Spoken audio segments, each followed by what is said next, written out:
CA. Mr. Rooter watches the big game. Go deep! What you watching, Mr. Rooter? The Plumbing Olympics. Frankie Dragon Sanchez is attempting to break the world record in the 100-meter snake. Watch! Wow! Did you see that? He snaked out a 50-pound clog. And in the middle of that wad, a gold medal. What theater? Yeah, that's very cool, Mr. Rooter. For a plumber who's good as gold, call Mr. Rooter. More fruit? Check. Satisfying texture? Check.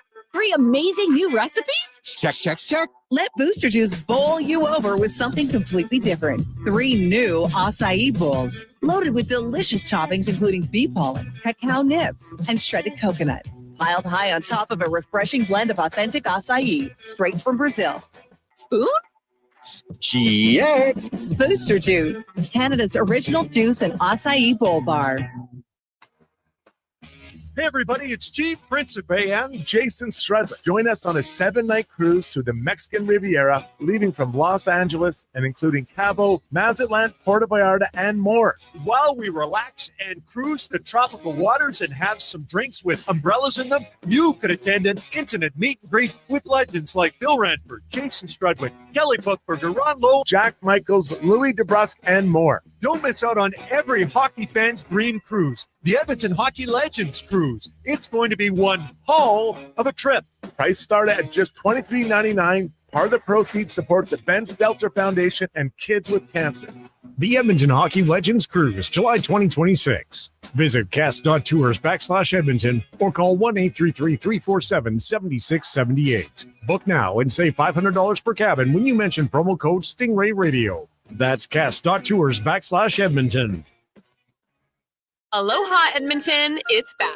Century Vision Care's 4th annual Maui Christmas event on Friday, December 12th from 9 to 5. Century Vision Care, Edmonton's biggest Maui gym retailer, is bringing the island spirit to your holiday shopping. Enjoy in-house savings on all prescription and non-prescription Maui gyms, plus giveaways, prizes, snacks, and beverages all day. Same-day eye exam appointments are available, and they direct bill most insurance plans, but spots are filling fast. Get ahead on your Christmas list and treat yourself to a new pair of Maui gyms. Visit Century Vision Care on Instagram.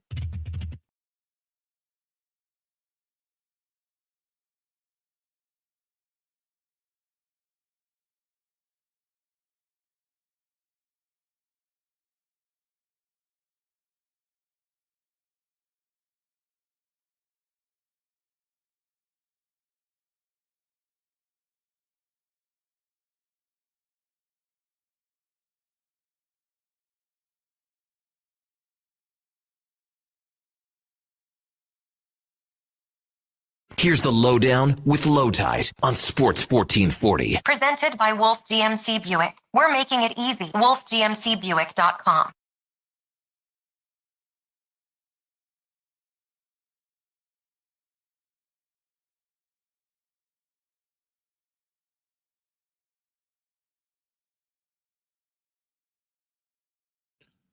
Welcome to the Lowdown. Today's show, Oilers in Buffalo to flatten the Sabres. The final Rouge Grey Cup goes to the Saskatchewan Roughriders, and 128 days until baseball's opening day. The Lowdown is brought to you by Wolf GMC Buick. We are live on YouTube and Sports 1440. Also, sports1440.ca online, iHeartRadio, and Radio Player Canada. After the show, Apple and Spotify podcast. We tweet it out on X as well. We're on Twitter at Lowetide, at Declan Krueger, at JFenwick04, Sam W1440.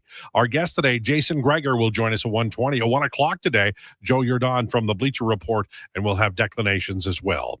And with all of that, it is time for the introductions. He is available online playing virtual golf in an episode from a couple of years ago. Even virtually, the man can find water. Ladies and gentlemen, it's Sam Wilness. Sam Wilness. Hello, hello. How are we doing today? You looked so suave and debonair in your little virtual golf hat. You were terrible, though. To be fair, I am not the greatest VR golfer, but I am quite the decent real-life golfer. What's your handicap? I haven't gone golfing in a hot minute, but I'm gonna say like +1 or +2. Oh, really? So you are good. So does anybody want to lay a bet down on this? Maybe we'll do it later. Among other things, he's a curling coach and uses phrases like hurry hard and it's got to go. And I really want to get down and figure out what this is. We're on the wrong side of the inch. He says that a lot. Ladies and gentlemen, it's Josh Fenwick. Josh Fenwick, everyone. You said we're on the wrong side of the inch. Inch. Oh, where did you find my curling stuff? Listen, I have spies. I know people. I have ways. But on the wrong side of the inch means when you're trying to throw a hit or something along those lines, and you over curl just a little bit, or you don't curl enough, and you hit the wrong spot, you're on the wrong side of the inch. I can never get there because I'm always in the weeds. Yeah. He may or may not have been up all night, and he may or may not say Rough Riders win 1,000 times today, but he's bleeding Rider green right now. Ladies and gentlemen, it's Declan Krueger. Declan Krueger. Wow. How awesome was that? There's nothing like your team winning, right? Oh my goodness. Listen, as a fan, I haven't really had a whole lot of success. Obviously, the Bills have never done it. The Oil have never done it. The Miami Heat, since I've been a fan of them, but more specifically Jimmy Butler, has never done it. But the Riders, I got 3 in 18 years, and I'm more than happy with that because that is a province that they bleed green. Rider Nation is so loud and proud. I'm really, really proud to be a part of it. 5 now, right? 66, 89, 07, 13, and now 25. Yeah. 5 in 112 years. Not the best ratio, but we'll take it. Yeah. Also, there were like anytime you're going way back, the Western final was a 2-game best of, and the East was a 1. So there was always a disadvantage for the Western team. And then there was a very famous plane crash that wiped out all the All-Stars on the Rough Riders one year. So they've been through some hard times, but these are good days. And having lived in Regina when they won in the 80s, I will say this. If you're calling Regina today, don't expect anybody to get back to you until next week. It's just the way it is. There's going to be a beer shortage. There's going to be like all kinds of craziness coming out of Regina in the next week or so. And good on them, because this is like their Super Bowl, Stanley Cup, all rolled into one. The province is obsessed with that football team and winning it all. It doesn't happen often enough for it not to be special. Is that fair? More than fair. And I want to just so much credit to Trevor Harris because he's 39 now and he has those 2 rings as a backup when he didn't really play. He did play in the 2016 season. He was good, but then Henry Burris came in, took over, didn't play in 2012. And there were people saying like he just couldn't do it. He was never going to be. He was great. And I was looking at his resume. I think he's going to be a Hall of Famer. Like he's got close to 40,000 yards, multiple-time All-Star, now has 3 rings, 1 as a starter. But people saying he couldn't get it done, and he did it. And he did it as a 39-year-old, and he did it with the highest completion percentage in Grey Cup history. It was a game that never felt in doubt to me. The only time I had a little bit of nervousness was when they completed that long pass to Snead down the sideline with like 4 minutes left. And then that could have hurt. I feel bad for Shea Patterson. Like Shea Patterson was the quarterback at Michigan. Like you're playing in front of 100,000 people in the big house. Now you're a CFL backup. Obviously the CFL is better football, but you've gone from playing in front of 100,000 as a starter to playing in front of 40,000 at best as a backup. And this is one moment to really stamp your career and have an impact on the game, and you fumble the ball. So tough for him, but what a result. Yeah, it was a great game. And when we're looking at the Saskatchewan Roughriders now, there are some up-and-coming teams, but I felt all year, I said right at the beginning of the year, I felt like it was their year. Winnipeg has just completed a brilliant run. It looks like they're coming out of that. Can the Rough Riders repeat next year? Yeah, it's funny, right? Because in this, if you had asked me this 15 years ago, I would have said yes. But now, with the length of contracts and how varying free agency has become, like players really shift more than usual. I would like to say they could do it again. I think right now they're probably, when I look at the lay of the land of what some of the teams in the league have done with their free agents and bringing players back, I would say Saskatchewan's in as good a position as any. But I don't think, like I said, like 15 years ago, I would have said yes, they can. I can't make that claim now definitively. All I really want to know is how many other skill guys, by that I mean their running back, their wideouts, their slot backs, their quarterback, are under contract for next year. Because if they've got enough of them, that wide out group, I mean, they're not the great Canadians and wrestler of 15 years ago or 20 years ago, but they're very good. Oh, they're very good. Like Sam Emelis, we saw what he did in the game. Keon Schaefer-Baker, baller. Keyshawn Johnson, baller. Dante Myers, I love him. Joe Robustelli, Robustelli, phenomenal player who really emerged this year. Then like Tommy Neal is a guy who you don't think of as one of those top 5 guys, but he really stepped up. Like their receiving core is big when he needed to be.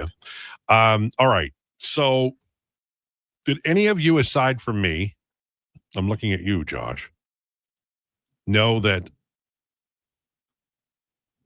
there's 128 days left until opening day of baseball? Yeah, not like you and I are keeping track or anything like that. Man, can't wait. Josh Naylor, the good Canadian boy, Oh, yeah. signs his big extension with the, or big deal. I don't think it's an extension with the Mariners. Yeah, no, he was full free agent, and that's a long contract for a first baseman. Yeah, but you know what? If you're the second slowest guy in Major League Baseball and you took almost 40 bags, and you were driving home runs like nobody's business, you earn it. Even if it looks bad in 3 years or whatever, if they can make another World Series push like they did this year, then it's a good contract. Yeah, it is for sure. We were sort of having this conversation on Fantasy Frenzy today too, or they were. I was watching about Hyman's contract. Yeah, now it probably will tail off at the end, and it's going to look bad in 3 years, but. Yeah, you win a Stanley, nobody cares. Exactly. Yeah. All right. So let's talk a little bit about the Edmonton Oilers. I like the way they're playing recently. I like the Philly game. I like them in the Carolina game. I wrote on The Athletic today. I drilled down on expected goals and goal share and regression. And if you're a betting person and you want to bet on something in the Edmonton Oilers, you want to go with Matthias Ekholm and Evan Bouchard. They had a 17% goal share and a 56% expected in October.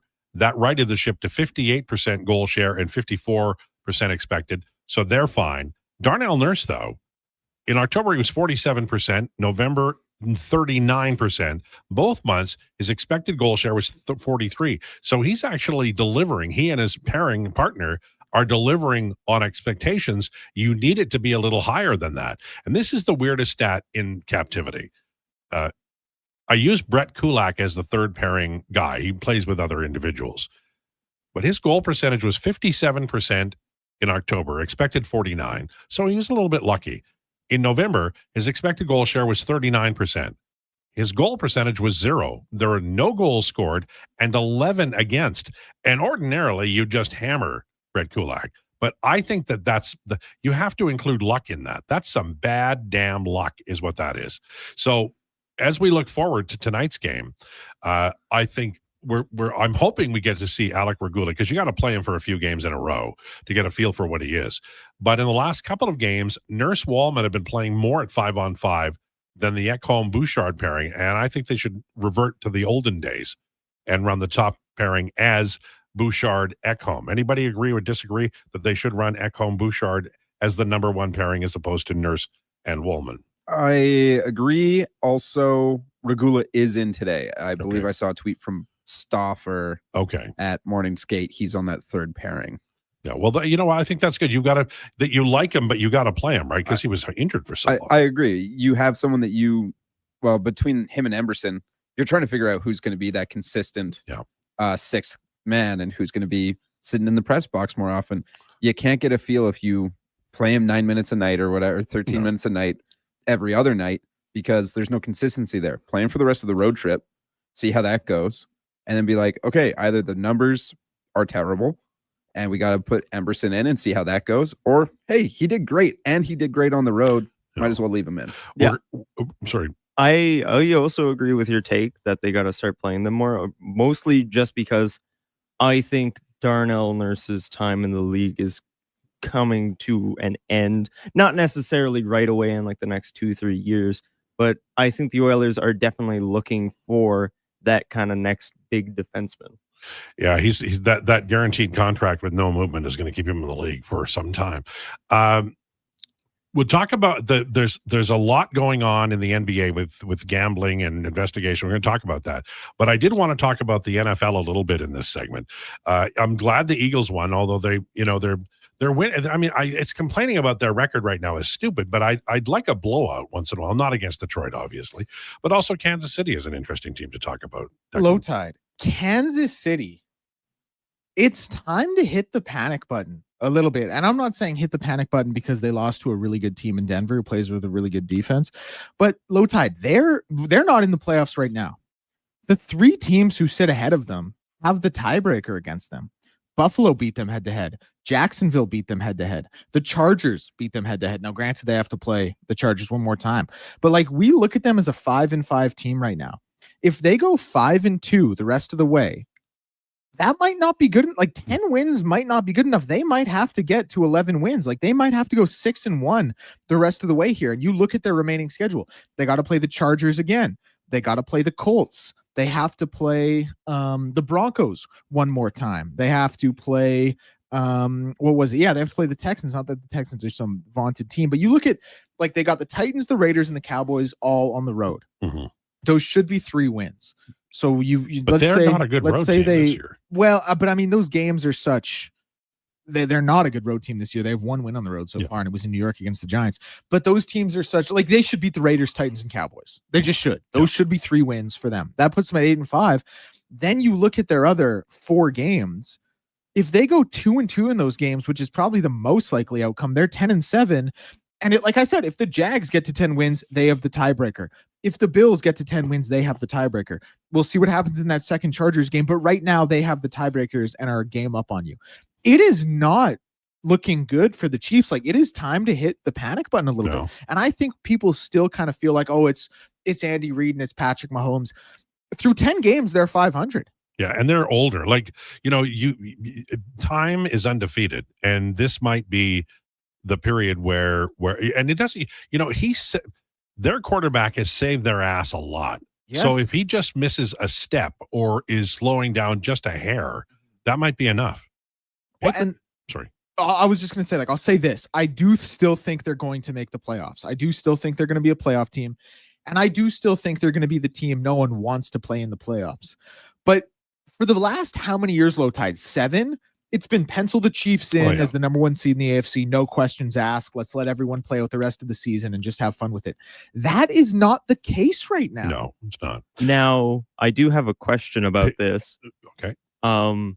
Do you guys think that maybe that the Chiefs' favoritism of the league has kind of waned a bit, and maybe that's why they're not winning as many games anymore?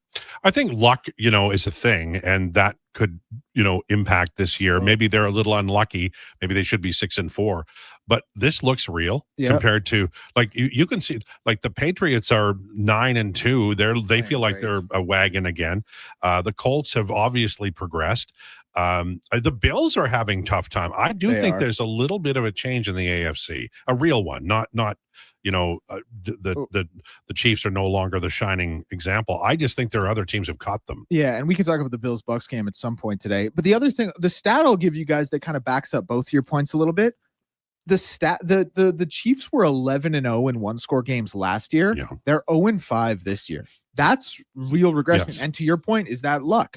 To Sam's point, is that some of the reffing not going their way anymore? Probably a combination of both. No. But that's real. 11-0 to 0-5 is a heck of a swing. See, this is brilliant radio because you made Sam and I correct, which is just awesome. Okay, now correct me if I'm wrong. I want to make sure I've got all of this right. Straight ahead, we are going to be talking rumors. Then at 12:40, we're going to talk a lot of NFL and CFL because you have to do a football segment the day after the Grey Cup, and there's a lot of NFL to drill down on. In the segment that has rumors, we're going to talk about the NBA and gambling. Okay. At 1 o'clock today, Joe, you're Don from Bleacher Report. 1:20, it's Jason Gregor. 1:40 today, it's Declinations. I'm assuming it's Mama MMA. It is Mama MMA. Big UFC event this past weekend. Huge. Did everybody get excited? Was it brilliant? It was mostly brilliant. Okay. Just like this show. Yeah. All right. Rumors next. Lowdown with Lowetide on Sports 1440 and YouTube. I'm Grant Fedork from Leading Edge Physiotherapy, and people who suffer brain fog might think it's just going to be part of their life. But listen, I've seen a 38-year-old mom managing a concussion read her kid a bedtime story without losing the plot, all because of cognitive rehab that rewires the brain like a GPS reboot. Your brain isn't broken, it's buffering. One missed beat in focus, memory, or balance snowballs into frustration, falls, or forgotten keys. Stroke, concussion, long COVID, even aging can all lead to brain fog. Cognitive rehab works. Check us out at leadingedgephysio.com before your next Where'd I Put My Phone moment. moment. Don't look now, but I think we're being followed. Oh, that's just my Fountain Tire sidecar. Well, they're driving pretty close. Because they're attached. Save up to 15% on select tires until December 13th. Cool. Plus, get up to $125 off a set of 4 Goodyear tires. Anything else? Get $50 off a $150 service when you buy those tires. Well, that's handy. Yep. And weird. Well, I love my Fountain Tire sidecar. Book your appointment online today. Restrictions apply. Fountain Tire. We're on this road together, Canada. Legacy Heating and Cooling jingle auditions, take one for Gene Principe. Are you ready, Gene? Ready? I'm not just here to make a thermo a couple of bucks. I'd never just microphone it in. Take one. Call Legacy. Call Legacy. Nice. Boom! I'm a musical genius. Legacy's going to love this for furnace season. What's not to love? With no interest and no Principe payments for 1 year. Are you always like this? Yep, unlike a furnace, I have no filter. Legacy Heating and Cooling. Jason Krueger isn't just a sports guy. He's a community builder with over $3 million raised for local charities. And his Krueger Foundation. He's making a difference on and off the air. Check out Krueger weekday afternoons on Sports 1440.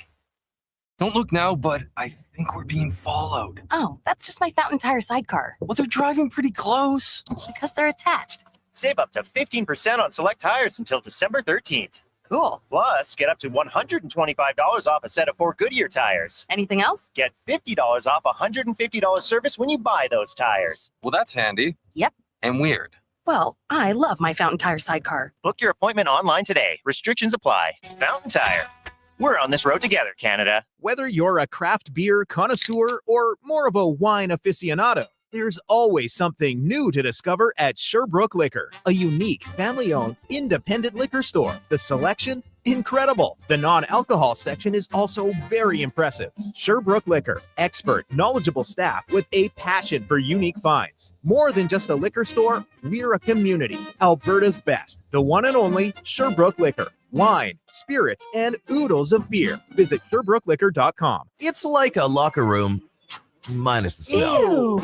Kevin Carius brings the banter, the buzz, and the bold sports talk. Weekday mornings from 7 to 11 on Sports 1440, Edmonton's home for sports. Japa Machinery Group knows that XCMG may not roll off the tongue, but Japa's team will help keep your construction jobs rolling on time and on budget with heavy equipment sales and rentals. Visit japamachinery.com to find out more. I could stay awake just to.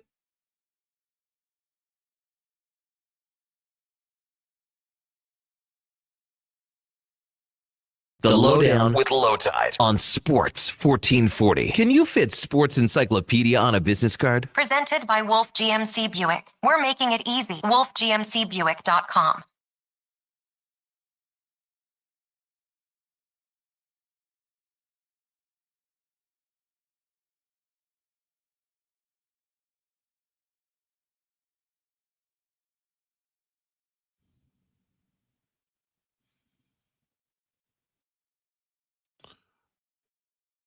Lowdown with Lowetide on Sports 1440 for Wolf GMC Buick.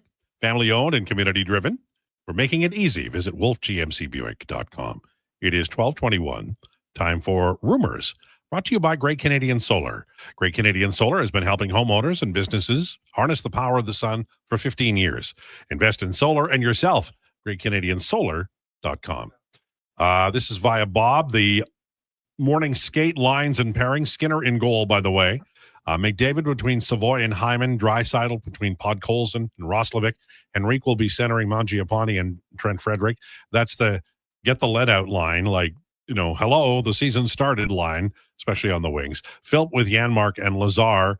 And that line has done some things. I thought Janmark got involved the other night. He was physical, not like Hyman was physical, but he did a few things. And we'll see how that goes. Ekholm, Bouchard, Nurse Wallman, Kulak, Regula. I really do think they need to fade the minutes. The last 2 or 3 games, Nurse Wallman have been playing more than the top pairing, and I think they got to go back to it because it's really making it difficult. And I don't have, ordinarily you're supposed to be able to say something intelligent about 0-11 goals for and against at 5-on-5 in a month. That's what Brett Kulak's had. I can't, like, it's 39% expected goals. It's not like he's playing brilliantly, but nobody's that bad. 0-11 is like they're out to get you. It's like the mob has figured out how to make goals go in against you. There's a magnet or something. It's unbelievable. Have you ever been 0-11 in anything you've ever played? Not me. I was a stud. Absolutely, I was over 11 in many things. I'm certain I was not a stud, man. Unless it was curling. I was real good at curling. Curling's hard. Like people who don't curl, I think they look at it. It's like shuffleboard. No, it's not. Like how far are you away when you let go of the rock? I forget what the length of a sheet of ice is, but I think it's like 60 feet. Right. So which means we'd probably be 45 feet away. So intern out town, you're trying to play. You know the ice a little bit. You know what rock you're throwing. Then you've got the sweepers. If Lars had a bad night, he was out all night. You can't count on him. Got to put a little more torque on it. There's a lot to do. There's a lot going on, and like I disagree with this train of thought. But when I was growing up, my curling coach, he had this phrase. I had a shirt that said it for a long time that said, if curling was easy, it'd be called hockey. So to this day, I'm still like, well, I guess anyone can play hockey. Anyone can play curling, but it's just like, I don't know, two different things. My dear friend, John Short, who I miss terribly. He one time at the old station said curling isn't really a sport. And of all the places to say that, Edmonton Prairie's not one of them. And I mean, John had a substantial audience, and he sure knew it at the end of that day. Yeah, you can't go out and say stuff about curling like that. It's hard. And if you're like back in the old days when you were a sweeper, if you hadn't swept before, you'd wake up and you'd barely be able to get out of bed because your arms were so tired. It's a tough one. The shoulders, that's where it gets me for sure. Like my dad, Bob Sacamano, the winner of your fantasy baseball league, who's also on my team for Thursday curling, by the way, Martin. Really? Yeah. Really? He's on your team? Yeah. He's a cool guy. He's really nice. I love Martin. Yeah. They've been going to do a bonspiel once a year, every year for the last, I want to say 15 years. No. Started in Sylvan Lake. Oh, nice. The curling rink collapsed. So they went to Lamont instead. Well, Lamont's nice too. All right. A few things. We actually are things to talk about. Kings have signed Adrian Kempe to an 8-year extension. Everybody's going to get paid. Everybody's going to get paid. And 3 years from now, people will be going, man, Draisaitl got robbed on that contract. That's how it works. And of course, McDavid we know about. Elsewhere in the National Hockey League, the Maple Leafs have placed Brendan Carlo on IR. When you sign veteran defensemen to contracts, that's what happened. They get hurt. They just do. The Bruins have recalled Matej Blumel and Riley Tufte. Blumel was an Edmonton Oilers draft pick several years ago and has made the NHL. And Blackhawks' Laurent Brossoit is resumed skating. And who knows, the Blackhawks are going to have too many goalies by the deadline. I wonder if there's a match there for the Edmonton Oilers and the Chicago Blackhawks. Paul George expected to make his season debut tonight. I mean, they don't like to get going too quickly for the Philadelphia 76ers, but they've looked okay, right, this year so far, Declan? They've been Josh? fine. Yeah. Oh, yeah. They've looked good. Yeah. Paul George, not really moving the needle for me these days. Yeah. Like the thing about Paul George is he's washed. It's actually worse for him to be playing basketball for your team than it is better. Like if I was the 76ers and you can't really do this, like you just find a way to not play him. But you can't do that when you're giving a guy $50 million a year for the next 4 years to play basketball for you. Right. So you're in a pretty tough spot. But you know what? They're playing good ball. And like Tyrese Maxey, I've kind of given Tyrese Maxey the business for not really contributing to winning basketball. And to my credit, they're only 7-5 and it's only 12 games. So it's not like they're running away with things, but he's putting up 32 a night, which is really, really tough to do. He's shooting at 39% from 3 and he's shooting 4 threes a game. Like he is playing good winning basketball. And that's the step we needed to see him take because quite frankly, he is now the future along with VJ Edgecombe because Joel Embiid just too hurt. He's a Band-Aid, might not ever play 65 games again. Paul George beyond washed. Like now it has to start and end with Tyrese Maxey. It came up quick for him, but he's making it work. If Paul George does anything tonight, we're having a conversation tomorrow. Paul George will have games where he can get 12 points. This is via The Athletic. The NBA is asking members of the Los Angeles Lakers staff to turn over their cell phones as part of an investigation into illegal gambling. We knew it was going to have legs. We knew just from the start of it. Where does this, I'm not going to ask the name of the person I'm wondered about, but, where does this? I guess it had to develop somewhere. Are you surprised that? It's gotten to this point where they're checking cell phones. Damon Jones, former NBA player, and LeBron's former shooting coach. Well, and he had one of the unders he had bet on was on LeBron. And now I don't think LeBron was involved at all. I'll say that because LeBron is like, quite frankly, there's a difference between Terry Rozier betting on games and LeBron James betting on games. Like, if Terry Rozier's homies come to him and say, like, Terry, man, like, I'm really down and out. Like, I know can you help us out a little bit here? Like, Terry is a guy in his position who can say, hey, I'll miss some shots for you. If you come to LeBron's gonna be like, hey, I'm gonna put you on, like, I'm gonna build you up. We're gonna do something. Like, he just has a different platform. Right. So I don't think LeBron would ever get caught up in this. But to the credit of the investigation with Damon Jones, 100% Damon Jones knew LeBron was going to be out before it was made news, before it was the sportsbook announced it, and bet in relation to him. I don't think LeBron is involved at all. What happens with the rest of the staff is going to be very interesting. I don't know what's going to come from that, but like, obviously LeBron's kind of the big fish, if you will. To use a Wolf of Wall Street reference, he's the Jordan Belfort. I don't think he's implicated anyway. That Wolf of Wall Street movie, there are some bad people in that film. Most were real people, man. I'm like, no, my goodness. Somebody needed to have a long talk to those individuals. Jets have benched Justin Fields. Tyrod Taylor will start week 12, and it looks like the Falcons are looking for a new QB. They've got one in good old Kirk Cousins. Kirko Chains. Vinny Testaverde. I will say, before we get back to Atlanta, the real story of that game at the quarterback position was Bryce Young. 448 yards for the Panthers, which was a franchise record. Shout out. Good for him. And they're only a game back of the Bucs now in that division. Now, as far as the Jets and Justin Fields go, Justin Fields is so bad at football.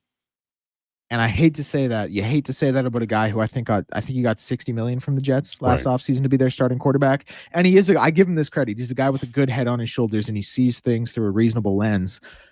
But this is 3 teams now. And Grant, he actually didn't play that bad when he was in Pittsburgh. I think he played well and was maybe benched even a little unfairly for Russ because Mike Tomlin told Russ he deserved the job or something.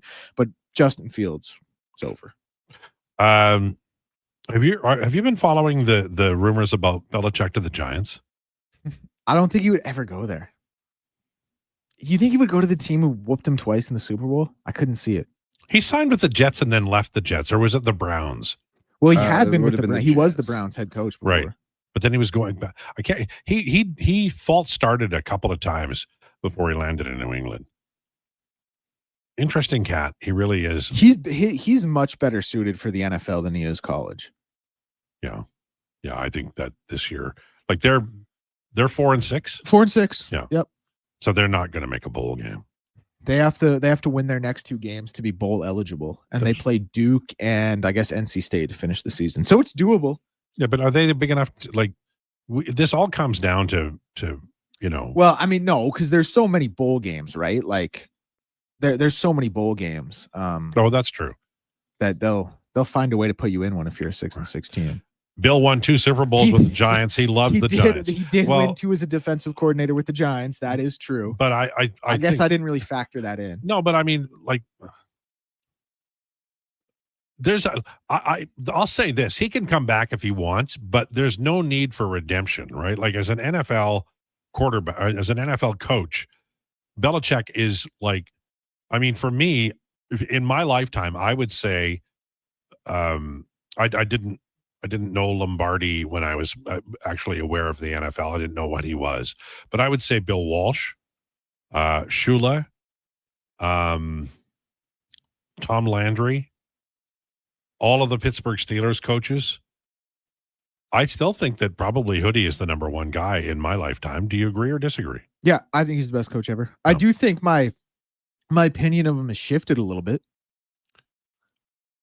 Don't you think this is, and I'm just saying this, I'm not trying to, let me take it out of the realm of Bill Belichick. Let me just like, let's say a guy works for a company and he's brilliant for a long, long time, right? And then he reaches an age where he doesn't need the money. He doesn't really need anything. He wants to do something, so he does it. And then all the people around him, they ask him stuff. And for once in his life, he goes, yeah, what the hell, go ahead. Because that's how I feel like this is going. That's absolutely how it's going. But the counterpoint is that like there's a big difference being an average Joe who's retired from his office job at 65 and is getting a great pension, versus being someone who is constantly in the public eye and is going to do something to taint his own legacy. But I just think that's don't hire old guys. No, I think at some point in time, how old is Belichick? 72. Okay, and just like conservatively, I'm not trying to be mean here or pick on old people. Conservatively, how many hours does an NFL coach spend between Sunday's final whistle and the opening of the next game? How many hours does that individual spend watching film, away from his wife and family, drinking crap coffee, and looking like hell? It's got to be 60 to 70. Right. So he's Bill Belichick. Is he up for that? I just don't think it is. I don't think he's your guy. Here's the other thing, though. The all-time wins record. It's within reach. It would probably take him 2 seasons. It's kind of the only thing he doesn't have. Well, can he do it in a different division? Really? You know? Here's the other thing. Like, what organization is going to be chomping at the bit to get Bill Belichick? Well, the rumor is the Giants. Yeah, and like the Giants aren't really... They got some pieces, I guess. They got Dart, and they got Scatterbo, and they got Malik Neighbors. They got some pieces. Tyler Maybe in that Millwoods would be the best. They got pieces that Belichick wouldn't like. Tyler in Millwood says Sean McVay could pass them all in wins. If he does, how many Super Bowls would he need to be considered the greatest? Well, it's not all about Super Bowls. Now, Noel had 4, and nobody mentions him because he was quiet. Yeah, his... And they won by drafting. They had several. From 68 to 74, the Steelers were just outrageous at drafting. Sean McVay is incredible.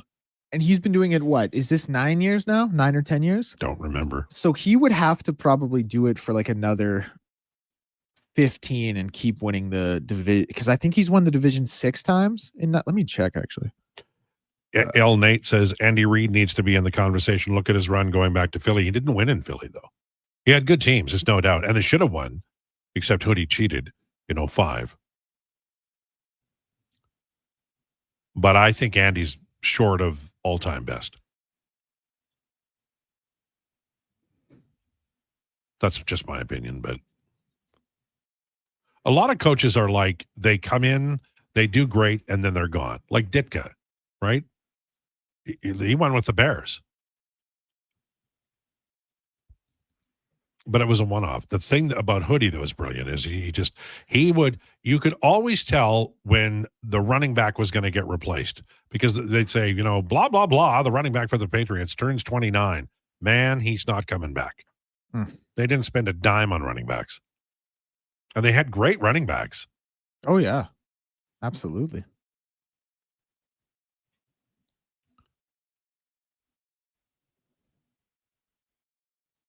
The Pittsburgh coach, he won 2 Super Bowls in a row on 2 different occasions, never lost.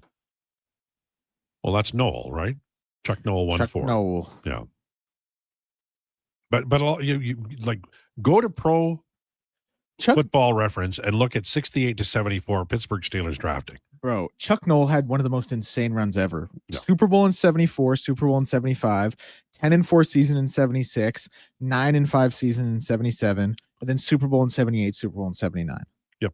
My goodness. But like you got to understand, I think it was 74, they drafted Lynn Swann and John Stallworth. Like that's like a brilliant fast wideout and a brilliant big wideout in one draft. And from 68 to 74, they were doing it all the time. Like, man, it's incredible. Do you want to hear their 74 draft? Just go ahead. I know it well. Lynn Swann, Jack Lambert, John Stallworth, Mike Webster. Yes. That is incredible. But 73 was great. 72, it was just, they were, do you know how they got Stallworth? I'm going late. You know how they got Stallworth? Stallworth played at a little school, and there was no tape on him. And the NFL said, we got one gigantic film on John Stallworth. We're going to let it go around the league. When you're done with it, pass along. They sent it to the Steelers. Nobody saw it again. The Steelers were the only team that had tape on John Stallworth the year they drafted him, and he became John Stallworth. Coming off a season when they were 10-4. And had 8 Pro Bowlers. They had 8 Pro Bowlers in that 73 season. They were, like, And I'm not like, I know they drafted Rocky Blyer and he was like a piece, but like Franco Harris and Mean Joe Green and Terry Bradshaw, it just never ended. It was amazing. It really, like, if you're ever, if you ever want to do a really good draft day with a great script, you got to include Jennifer Garner, though. Yep. Go with that drafting period for the Pittsburgh Steelers from about 68 to 74. All right, we're late for a break. We're going to talk about the Grey Cup and the NFL weekend straight ahead. Lowdown with Lowetide on Sports 1440 and YouTube. 60 years ago, we started selling trucks as Western GMC Buick. Today, we are Wolf GMC Buick. We're still located on the corner of 184th Street and Stony Plain Road with the same ownership for over 2 decades. Our customers have trusted our family-owned, community-driven business. And for that, we are thankful. If you're looking for a truck or SUV, pop in and one of our seasoned professionals will get you a great deal, hassle-free. Come trust our team at Wolf GMC Buick. Wolf GMC Buick. We're making it easy. I'm getting McDonald's. You want anything? Oh, yeah. I'll get I'm obviously going to get the McVeggie, medium fries and a medium fountain drink for $9.99. It's my favorite meal and it's new. Plus, if I get that, maybe he'll want it too. And then he'll always thank me for introducing him to the McVeggie.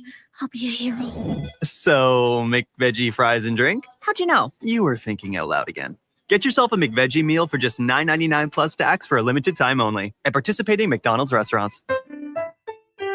Across the province, Albertans are taking their shot on Play Alberta. With casino winners every hour, jackpots worth millions, and revenue that stays in the province, there's never been a better time to sign up. Right now, our listeners can score a $50 free bet when they make a minimum $50 deposit with code Gregor50. That's code Gregor50 for a $50 free bet. Start playing with your game sense today to find out if you're Alberta's next winner. Legacy Heating and Cooling jingle auditions, take one for Gene Principe. Are you ready, Gene? Ready? I'm not just here to make a thermo a couple of bucks. I'd never just microphone it in. Take one. Call Legacy. Call Legacy. Nice. Boom! I'm a musical genius. Legacy's going to love this for furnace season. What's not to love with no interest and no Principe payments for 1 year? Are you always like this? Yep. Unlike a furnace, I have no filter. Legacy Heating and Cooling. Seriously, another door knocker? I really want to go solar, but these high-pressure tactics are exhausting. And their prices are unbelievable. Before we do anything, let's call Great Canadian Solar. There's a better way to go solar. Great Canadian Solar provides honest advice and fair pricing to save you from overpaying. They're easy to deal with and will never put pressure on you to buy. As a trusted local business for over 15 years, Great Canadian Solar will support you in your solar journey. Visit greatcanadiansolar.com and call today to get started.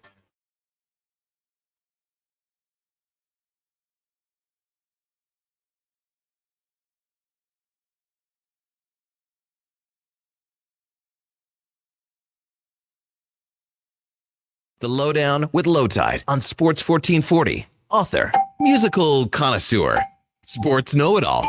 Yes, a man for all seasons. Presented by Wolf GMC Buick. We're making it easy. WolfGMCBuick.com.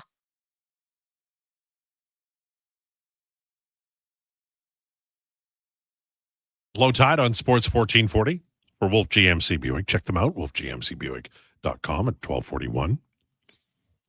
Anybody else here love Red Rider? Tom Cochran? You know, I love Red Right Hand by Nick Cave and the Bad Seeds. You know that song, right? No. I know Nick Cave. I don't know why. Was he in a band before he became Nick Cave? Nick Cave and the Bad Seeds, right? I don't know. What song would old people know? Red Right Hand. Tide, Gregor, Trent Frederick, is he healthy or not? 3.85 million with 1 goal, 1 fight, 13 pims. He's not healthy, sit him. What about Clattenburg? He's twice as many points as Frederick, 59 pims. He brings what Frederick is supposed to do. Does a high ankle sprain cause you to turn away from obvious hit opportunities? Not good enough. Wally Huckleback. Well, 2 things. Number one, look, I know that there's just a public outpouring for Connor Clattenburg, but he's a rookie pro coming out of junior. And like you got to give him time. Like, in fairness to this young man, he's got to learn to how to pace himself. He's fighting a lot, and that's going to get him suspended more. And he's also likely to get hurt if he fights that much. So we'll see. And I'm cheering for him, but it's not like he's on a outscoring line or he's filling the net. As far as Frederick is concerned, he's not close to being what he was. And it's ironic that we're talking about this because Rachel Krychak is normally in this slot. She's unavailable today. Had something to take care of. But she, like the week they traded for Trent Frederick, she was on this show talking about high ankle sprains and how it can sometimes take a year to recover from that specific strain. And she even quoted the doctor, who's an Oilers fan, who was worried about Frederick and the injury before he was traded to Edmonton. So, I understand people are like, well, I don't like excuses. That's wrong. You're, making this up. I understand all of that. Having said that, I think that what you want to do is understand that it's an 8-year investment. So he's going to be here a while. But if he's not playing well enough, then he should sit. And, that third and fourth line, those two lines have been bad enough that I think you really do have to think about benching some veterans. Just my opinion. But, Mangiapane has played extremely poorly. I know you're not supposed to have two LY words together, but I did anyway. He's been awful. And the coach ran Frederick on the top line, then Mangiapane. Now it's Savoy, and Savoy looks like the first winger that McDavid's had on that side since the start of the year. Hyman Mack is just unbelievable. Man, did he play a great game. Okay, I wanted to ask you about, I've got a couple of NFL questions and I've got a couple of CFL questions. What do you want to start with? Totally up to you. Okay, so let's start with CFL then. I asked you earlier if the Rough Riders could repeat, and you said, well, there's so many free agents, and that will have a great impact. So my follow-up question on that particular issue, I have one more thing to talk about in terms of the CFL, but my follow-up is the feel of that team is, for me, very aggressive, and they establish the run. And I mean, I like their offensive line. I like their running. I also like their receivers. If you had to, let's assume they need a new quarterback next year. I don't know if you're aware of all the free agents, but if you had your druthers, which is an interesting word, druthers, who would you handpick for that Rough Rider quarterback spot? I mean, I can just pick anybody. Yeah. I'll take Bo Levi as a free agent. I don't think that's a bad idea. No, I mean, he's been in the league for 100 years. Listen, I'd be more than happy to run it back with Trevor Harris. And I think after a Grey Cup game like that, where you obviously win Grey Cup, MOP, and you have an 85% completion percentage, and you do it as a 39-year-old, you don't think about the fact you're 39. You think about the fact that you just accomplished all this in a Grey Cup and that you can still play. So I'd be more than happy to bring it back with him. If it's not him and I just get to have my pick of the litter, yeah, I'll take Bo Levi as a free agent. Why not? If it has to be like Jake Mayer, who's the backup right now, I'm not mad at that either. I like Jake Mayer's game. I thought he played well in spot duty this past year. I didn't hate him in Calgary, although it wasn't results driven. I think he's a fine quarterback. Would you bring back the punter, kicker? No, Brett Lothiter can go home. Okay. Did you drive to his house and put some stuff on his lawn? No, little Paul McCallum reference. I like that. I did not. Okay, the other question I have for you is, look, I love the Canadian Football League, and I don't care who plays halftime. I don't care any of those things, but I love my Rouge. I love my Canadian content on the starting lineups. I love my final 3 minutes of the halves, and the league is changing. So are you all in on the changes and think they're all brilliant, or are there some that you would like to retract? I mean, I've said this before. I said it when the changes were announced. I like them all in a vacuum. I do think they will all lead to improvements of the game. And I still think there is enough that makes the game uniquely Canadian. The 3 downs, the wide field, the Rouge, although modified, will still exist. Yeah, but it's not like garbage time. Like the first point of the final Grey Cup of the that could still happen. Like I think the changes make the game better, and I think they make it more fun, and I still think the game feels Canadian. That said, do I think it is still an Americanization to a degree? I do. The running clock, the goalpost at the back of the end zone, like that's real. I've seen enough guys get. Joey Walters got hammered in a preseason before, like in practice, like when they were running around doing stuff in a game that I attended at Commonwealth years and years ago. He was a Rough Rider wide receiver, by the way.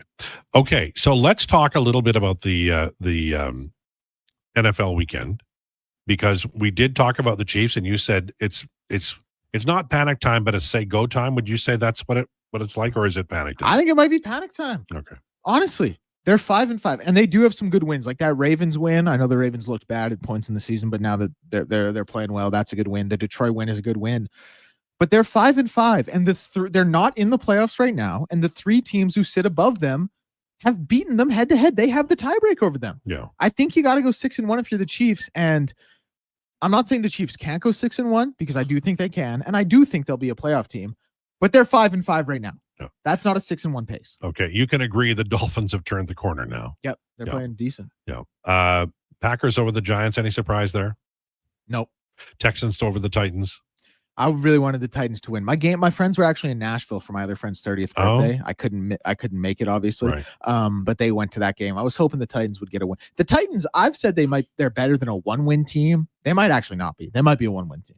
Panthers over the Falcons, close in overtime, 30-27. The Falcons have collapsed, and they weren't that great to begin with, but they've lost 5 in a row now. They have collapsed. The Panthers, like, don't look now. They're crouching up on the Bucks, who are 1-3 in their last 4 to win that division. I still think the Bucks will do it, but the Panthers are frisky. Do you remember the woman who was quoted like about the expansion team? Was she a Jaguars or a Carolina Panthers fan?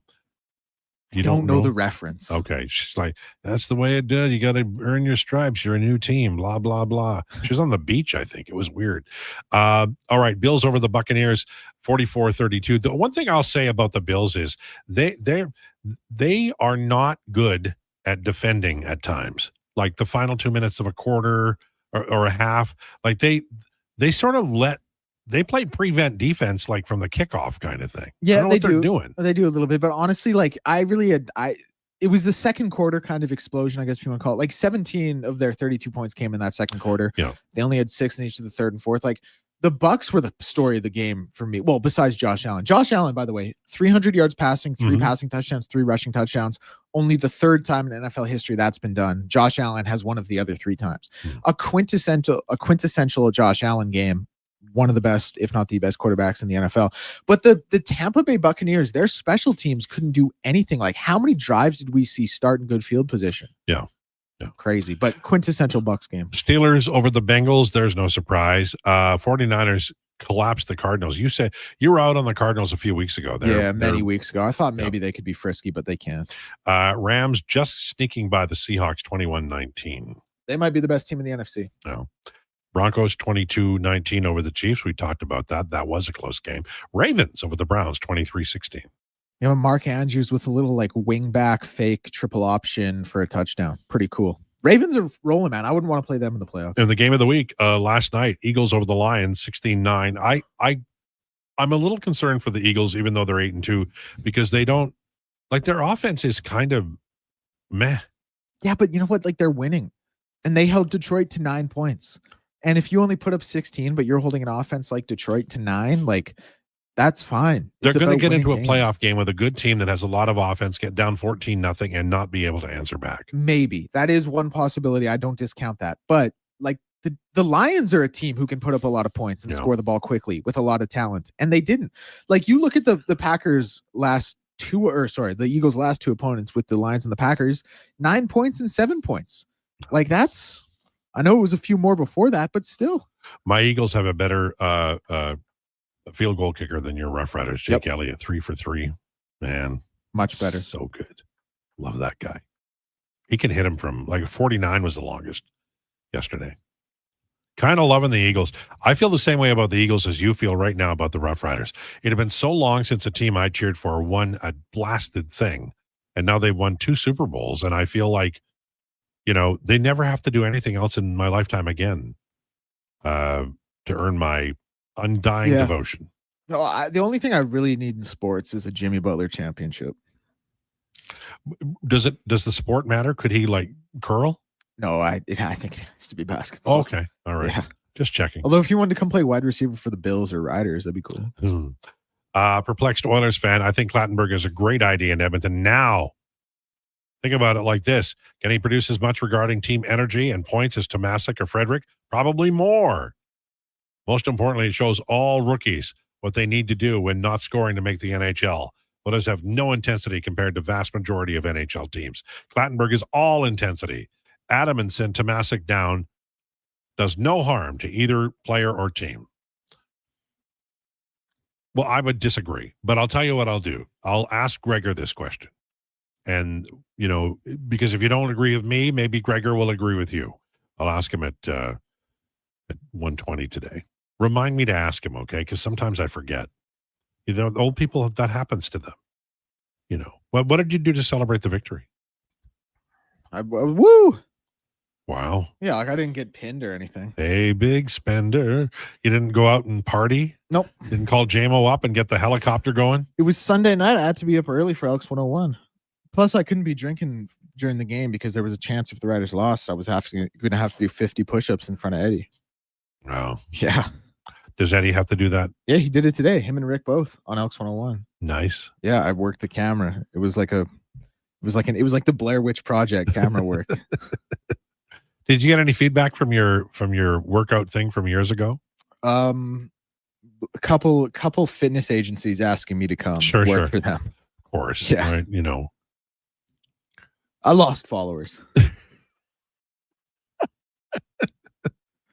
I thought you were going to be the new representative of Gold's Gym. I'm a Chiefs fan. I'm in panic mode.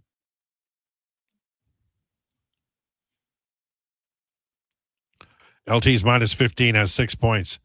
Mangiapane terrible again. Well, I mean, he got the cherry opportunity with McDavid's line, and it did not work out. Now I think you just got to get him to regain. Ryan Nugent-Hopkins on the third line can save a lot of seasons. If he can help Mangiapane, if he can help Frederick, if he can get, Ike Howard going, although I thought Ike Howard played well enough down here, that third line could accomplish some things. And you want that by the deadline for sure, because you might have to make a trade for a forward. I keep thinking Alex Tuck, but with that contract that we just saw out of Los Angeles, I don't know. Fire the CFL commissioner. I'm sure that's about the rules changes. That lady was a Jaguars fan, LT. Thank you, man. Appreciate it. The last two teams the Eagles played had good offenses, and come on, the Eagles have the number one, maybe number two defense in the NFL. They played well, no doubt.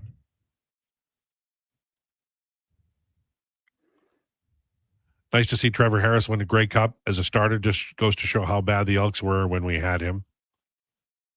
Well, he is surrounded by really good players in Saskatchewan. Those receivers, Elenius is he is a big man who can scoot. Like when he turned, there was a play, he caught the ball in the middle and he turned and he went up the field. You try running in front of that. That is like a Greyhound bus coming at you and fast. No, sir. That's a very, very talented guy. And Baker Schaefer too. They've done there was a few years ago, for many years, the Rough Riders had drafted offensive linemen in the first round. And then they went away from that. Was that O'Day who did that? Started drafting receivers, and it really has paid off. It's given them a more of a flair, more of offensive creativity, and then they can have more imports in the trenches, offensive and defensive line. That's what they've kind of done. I think they've got a DB and maybe a cornerback who's a Canadian. I can't remember right now, but you know that in 2013 they had 10 Canadian starters. Yeah, Yeah. In that game. They were. Dude, was it 10? I thought it was honestly more than that. It might have been. Yeah. It was amazing. I remember I was so happy. I'm not even a Rough Rider fan. I was just so happy for Canadians getting into the game. Just happy for Canadian There ball. you go. There you go. All right. In hour number 2, we've got a couple of terrific opportunities to talk to very, very interesting people. Joe Yerdon from the Bleacher Report will join us at 1. Jason Gregor at 1:20. I am going to ask him a question about Clattenburg. Declinations Mama MMA straight ahead at 1:40. Lowdown with Lowetide on Sports 1440 and YouTube. It's time for an update with Sam. This is a Sports 1440 update.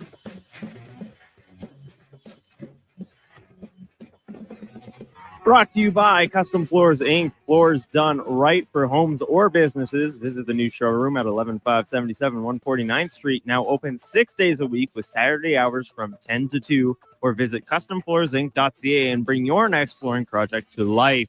Oilers continue their road trip tonight as they take on the Sabres. Puck drop at 5 p.m. with pregame coverage getting started at 4. 5 other games around the league as the Canucks face off with the Panthers. Kings go head-to-head with the Capitals. The Blue Jackets host the Canadiens. And the Mammoth and Ducks square off in Anaheim. Week 11 in the NFL wrapping up tonight as the Raiders host the Cowboys. Kickoff at 6:15. And off the field, Falcons quarterback Michael Penix Jr. may be out with a season-ending injury. However, Penix is looking for a second opinion. Raptors at home tonight as the Hornets come to Scotiabank Arena. Tip-off at 5:30. And 7 more games around the association with the Clippers taking on the 76ers with Paul George making his season debut. Pistons host the Pacers. Bucks and Cavs go head-to-head in Cleveland. Knicks and Heat squaring off in Miami. Mavs head to Minnesota. And the Bulls and Nuggets wrapping things up. Coming up at the top of the hour, we'll be joined by Bleacher Report's Joe Yerdon. And this has been your Sports 1440 update with Sam Wilness. Sports 1440, Stingray Radio Station. CKJR broadcasts from West Edmonton Mall and Wetaskiwin. Download the free Stingray music app and listen wherever you go. Don't look now, but I think we're being followed. Oh, that's just my Fountain Tire sidecar. Well, they're driving pretty close. Because they're attached. Save up to 15% on select tires until December 13th. Cool. Plus, get up to $125 off a set of 4 Goodyear tires. Anything else? Get $50 off a $150 service when you buy those tires. Well, that's handy. Yep. And weird. Well, I love my Fountain Tire sidecar. Book your appointment online today. Restrictions apply. Fountain Tire. We're on this road together, Canada. You matter. Your mental health matters, and you're braver than you think. Not alone is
breaking down the fine art of sports, one rep at a time. The Lowdown with Lowetide. Thanks for checking out Sports 1440. Presented by Wolf GMC Buick. We're making it easy. WolfGMCBuick.com. This is the Lowdown on Sports 1440 for Wolf GMC Buick. Family owned and community driven. We're making it easy. Visit wolfgmcbuick.com. Another lovely day in the city. Mild week on the way. Maybe a skiff of snow tomorrow. But we're deep now into November, and we're having a brown fall. I just love it. I'd like a little snow Christmas Eve if I could. Order that up, and we're good to go. Joined now by Joe Yurden from Bleacher Report, talking Buffalo Sabres. Thanks for joining us. Appreciate it. Hey, happy to be on. Good to talk to you. So, Rasmus Dahlin back in the lineup. They get a big comeback win. They're 6-8-4. I mean, I know it's not perfect, but things are shining a little brighter today for Buffalo. Yeah, it's amazing what a win can do to kind of turn around everybody's feelings on things, because it was starting to get a little bit murky on the last road trip. You know, lose a tough game in Carolina, lose a tough one in Utah, lose another tough one in Colorado, and you know they were starting to spin a little bit out of control. They were 1-4-4 heading into that in their previous games against Detroit, and you know you come back from down 4-1. It's a big comeback like that in a divisional game is going to help brighten everybody's spirits. But yeah, it's weird. They needed that. They very desperately needed that win to kind of stave off any memories of the 13 game spin from last year. The dominance of Tage Thompson there. Looking forward to the Olympics. He's had a good year. I mean, he has, but that was some kind of effort on Saturday night. Yeah, and that's the kind of game I think we've been waiting to see from him for a bit, because the goal numbers are good, the offensive numbers are good, but the game to game sort of presence, I think he would even admit this a little bit, hasn't totally been there. I mean, the chances are there, the shots are coming now and again, but it hasn't been like in every game where it's like, oh boy, he's on and rolling. If he plays that way like he did in that Detroit game every night from here on out, I mean, it's going to be really hard for Bill Guerin to keep him off the Olympic team, because that kind of performance from him is kind of what I think everybody is hoping and expecting to see out of him. And that's a breakthrough kind of performance for him, because that was impressive. I mean, just the effort he took advantage of Alex DeBrincat a couple of times in that game, but he gets right around him, scores an incredible goal there in regulation to help the start to come back. And the OT play where he knocks DeBrincat in the end boards and sets up Matthias Samuelsson. I mean, that's the kind of stuff you want to see out of him, nightly, because that kind of play is it's so tough to stop him. Joe Yurden, our guest from Bleacher Report on Sports 1440 and the Lowdown with Lowetide. Two questions about two different players I want to ask you. Oiler fans are very interested in regard to the Buffalo Sabres. One is Alex Tuch, who probably, looking at some of the numbers being thrown around for recent free agents, is really looking forward to the opportunity to sign soon. But there's a sense from Oiler fans they need a bigger player with skill and some grind ability. And so Tuch is being mentioned as somebody that Oiler fans are interested in the management acquiring. Where is Tuch with the organization, and do you see him playing out the schedule in Buffalo? Well, we've talked to Alex periodically about, because his next contract is a fascinating subject, because he's turning 30. He's from Syracuse, so he grew up a Sabres fan. So everything is right in line with what Kevin Adams ideally wants. It's a guy who grows up a Sabres fan. He wants people. His big thing is, I want guys that want to be here, and Alex Tuch wants to be here. And he loves Buffalo. He loves playing here, but this is a big opportunity for him too. This is a big chance to cash in and score that really big contract and make it go. And it's been very interesting to see Buffalo kind of let this thing sort of play itself out. And, Alex has said he he kind of stays out of the contract negotiation. He leaves that up to his agents, the Bartletts, and says, they'll handle it when they've got something to come back to me, then talk about it. But the way this is going, and you see all these contracts signing, you gotta wonder, like, where does his price fall at? And Kempe's latest deal, you gotta think, well, it's kind of a comparable, even though Kempe's a couple years younger than him. But this is something where, if it gets uncomfortable and we get to a point where, if Buffalo falls out of this thing completely and, he's still unsigned, the talk about trades is going to be there. And Edmonton should absolutely be a team interested in him, because his frame, his size, his ability to play, both defensively and offensively, is such a great fit for the Oilers. It's pretty stunning, but it's something where I think it's just a matter of just getting the money done right and figuring out the years, because Buffalo wants him, Buffalo wants to keep him, but you wonder what the big holdup is, and we've been asking this since July 1st. The other player I wanted to ask you about, in Edmonton, you wouldn't know this, but every time the name Mike Kesselring is mentioned, somebody shakes their fist toward the sky and curses Ken Holland for trading him, basically to ease a little bit of money on retention in a deal with the Coyotes not many years ago. He's turned out to a pretty interesting hockey player. I know that he got banged up on the weekend, right? Yeah, he got, I believe he got hurt against Detroit. It was either Detroit or Colorado. But yeah, hurt his foot. I saw him this morning leaving, probably after a team meeting. Still had like a walking boot on his foot. So not playing again. He missed the beginning of the season with an injury. A guy who hasn't been injured his entire career. And now, this is 2 injuries in the span of a couple of months. So it's kind of tough. But he played well. He's looked good. I mean, it's hard to dislike a 6'5", 6'6" defenseman that can hammer the puck and play physically. It's exactly what the Sabres were looking for this offseason, for a guy to play with either Dahlin or with power. And wouldn't you know, he finally gets carried up with power for a few shifts in that game, and then he goes out and they look great together. Yeah, that's kind of Buffalo luck right there.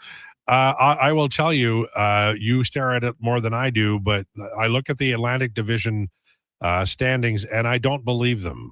In all honesty, I feel like Boston and Detroit and Ottawa and even Montreal are playing great, and that, God love them. I mean, keep it going. I just don't think they can. The Florida teams are in the middle there. Leafs having a little bit of a tough time, and the Sabres record isn't terrible. They're in last, but they've got a game in hand and they're 2 points behind Toronto, as an example. This is a ridiculously difficult division, with Boston and the Ottawa playing as well as they are. What's the expectation here? I know that Buffalo's had a long run of we'll call it mediocrity, but in all honesty, it's probably been less impressive than that. But this is a team that has been out of the playoffs every year, I think, since 2011, and they lost in the first round that year. If this isn't their year, are they getting closer to climbing out of the long playoff drought? This is they're at a bit. It feels like they're at a crossroads again a little bit here, because last season went so difficult. It was such a difficult time last year, and some changes were made, and they've made efforts to make this a better team. And you can't say it's not without trying, although there's a lot of things to nitpick about and some questions that just stay unanswered. It's not like we're not asking these questions about what they're doing, but it's the same reply each time, where you're just kind of like, okay, well, that's what the story is, and I guess that's what it is. But this feels like there's a frustration point at some point, because you can only finish out of the playoffs so much. And I mean, if this was ultra competitive, if they were missing the playoffs by a point or two each season, like that happened a couple of years ago where they missed out by a point or two, then that's one thing, because you're competitive, you're in the fight, you're doing it. But last year, they started a rally with like about a month to go, and it kind of cut the distance down to a playoff spot, but they still finished too far out of it. And the 13-game losing streak, ended it for them essentially in November and December. So, they need to avoid that stuff. And, you look at the roster, and there's too much talent there to be out of the race, so early, and, they're not out of the race now, that's for sure. But you do it gets a little spooky when you see the minus 14 goal differential, which is like bottom 5 in the league. And you see him sitting in last and you're like, oh boy, here we go again. But, win 3 games in a row, and then suddenly you're right back in the picture and you're talking playoffs and everybody's getting excited. So, but it's something where this group, they've got to be in the race. They've got to be there. They've got to give everybody hope here that, hey, maybe the corner's been turned. And we've seen it in the past. We've seen them play great hockey, but the consistency is just, it can be so tough to happen. And, they've had so many guys out of the lineup and injured that, it's tough to kind of keep your chin up when, for the fans and for, the team has no issue with that, but, you lose so many guys consistently and you have all this stuff around it. And it seems like the vibes are very off. So everybody's a little bit on edge about it, but yeah, it's, I don't know. At some point the worm's going to turn, right? You think, it's got to change at some point. And I do worry, though, if they get way out of it and things go really sideways, that we could see some really big shakeups here. Well, it's never boring in Buffalo with the Sabres. Thanks for this. Appreciate it. No. Hey, thanks so much for having me. I appreciate the time. All right, there you go. Joe Yerdon from Bleacher Report. A really nice rundown of what's happening with the Buffalo Sabres. They have oodles of talent. I think the problem with the Sabres now is the same problem the Oilers had back in the day when they were drafting Hall and Nuge and others. When you treat talent like it's a never-ending resource, well, we can just get another number 1 overall pick, then you are constantly kicking things down the road. And the Oilers made the mistake of putting too much pressure on young players when they arrived, expect them to do everything. And they didn't. They lost that group of players, the Horkoffs and the Hemskys and, the Prongers, but that was a different situation. They didn't have a veteran group marbled through with the youth, and they had to go out and get some mid-level players in free agency, and didn't work out. Ideally, Buffalo signs Alec Tuck. That would be the ideal situation because he is 30, but he can hang on for a couple of more years, pay him for 4. And then you can grow with the group. Keep all of your young guys. Like, it's a mistake for Vancouver to trade Hughes. I know they're going to have to, but it's a mistake. You never get 100 cents on the dollar. All right, 1:15 on the way. Jason Gregor will join us. We'll talk about the Grey Cup. We'll talk about the Edmonton Oilers and more. And at 1:40 today, Declinations, Mama MMA. This is the Lowdown with Lowetide on Sports 1440 and YouTube. Wing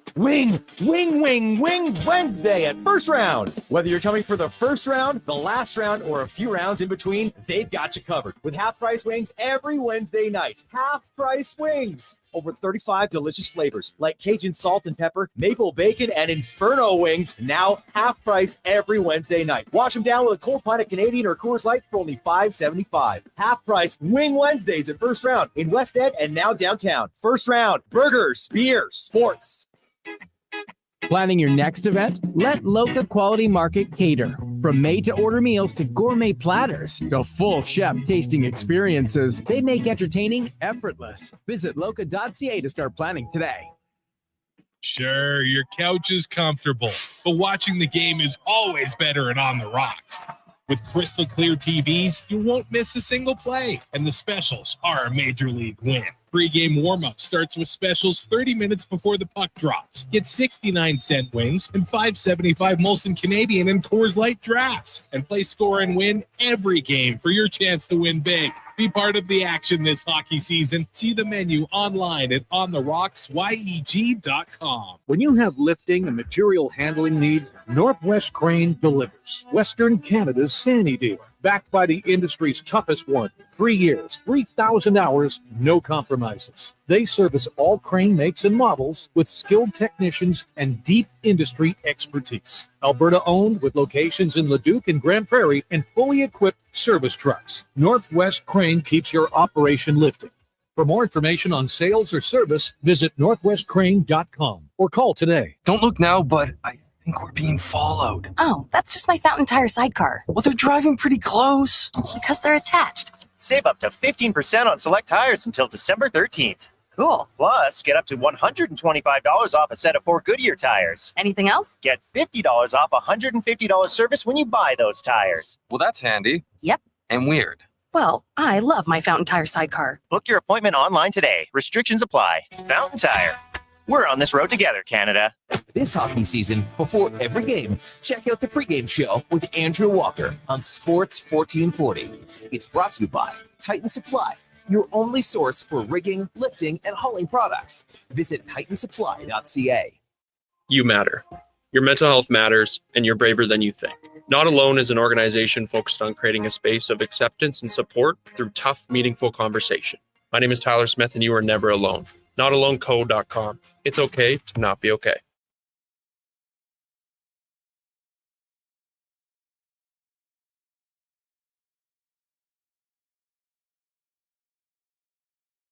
The Lowdown with Lowetide on Sports 1440. Author, musical connoisseur, sports know-it-all. Yes, a man for all seasons. Presented by Wolf GMC Buick. We're making it easy. WolfGMCBuick.com.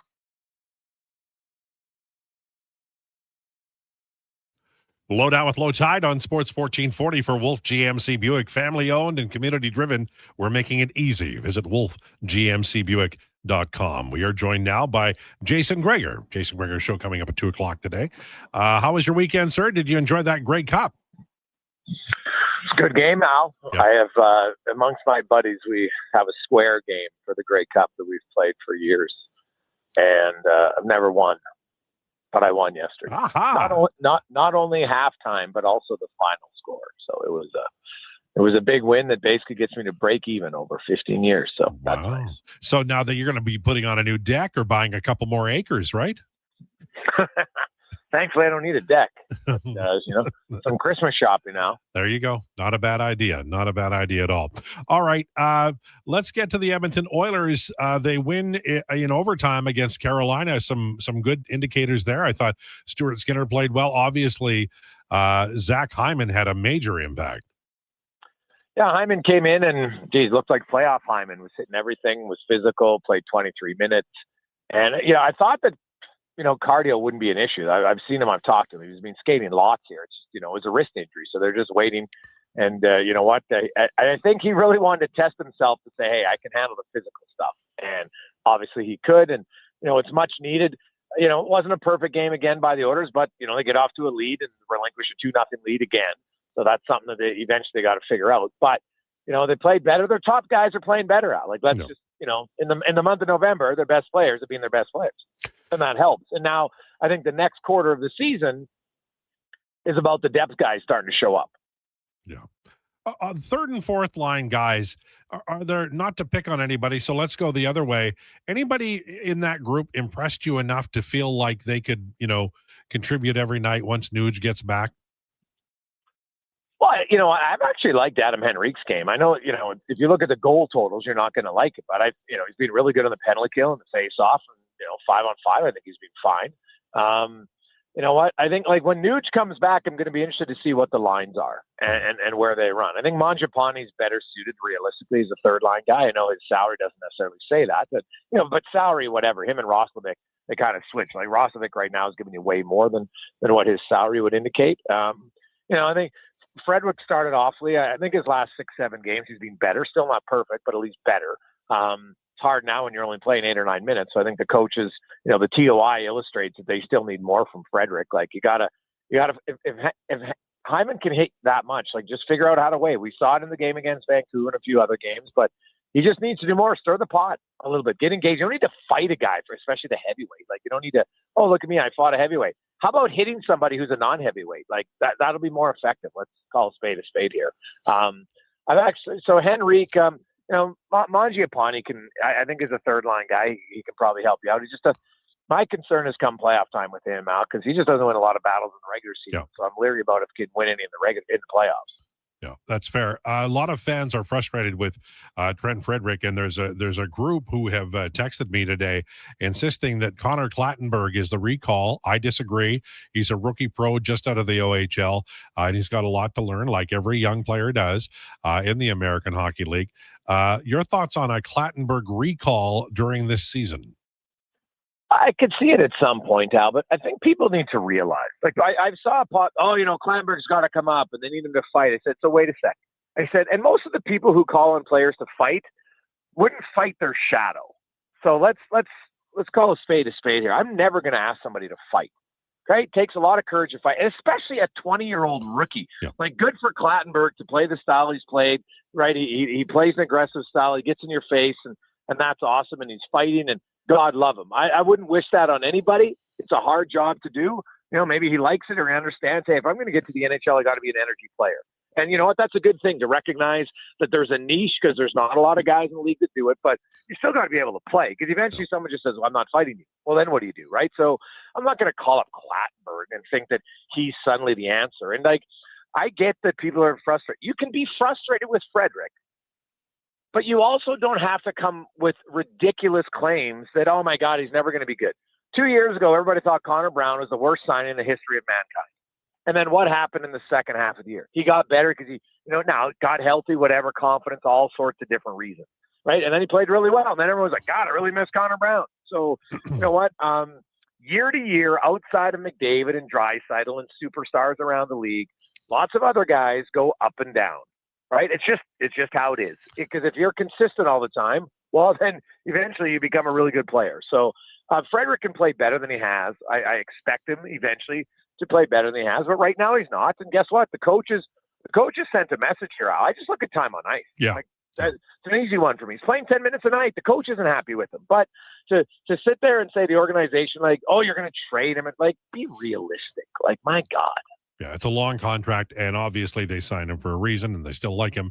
He's struggling. Speaking of, I like Brett Kulak at 5-on-5 in November is 0 goals for and 11 against, and I understand the struggle, but that's some bad damn luck because it's rare to see. I don't recall seeing somebody in the middle of the month allowing 11 goals and nothing going the other way while he was on the ice. That is the case with Kulak, and he's a good defenseman. He's having a tough stretch here. He's kind of fighting the puck a little bit. Him and Regula haven't found much chemistry. You look at who he plays with. The reason he doesn't have any goals for is because he never plays with McDavid, right? Or Draisaitl, really. And so, when your bottom six isn't scoring, and you're a guy who plays the majority of his time with the bottom six, I looked on the season now. Do you know what Evan Bouchard's goal for, goals against is without McDavid or Draisaitl on the ice? 1 in 5. Matthias Ekholm is 3 in 7. Right now, Darnell Nurse plays twice as many minutes of them, and so he has twice as many goals against. This team, there's lots of guys from defensemen to forwards who need to play better when their top guys are on the ice and are off the ice. And so that's what, to me, the first quarter of the season's over.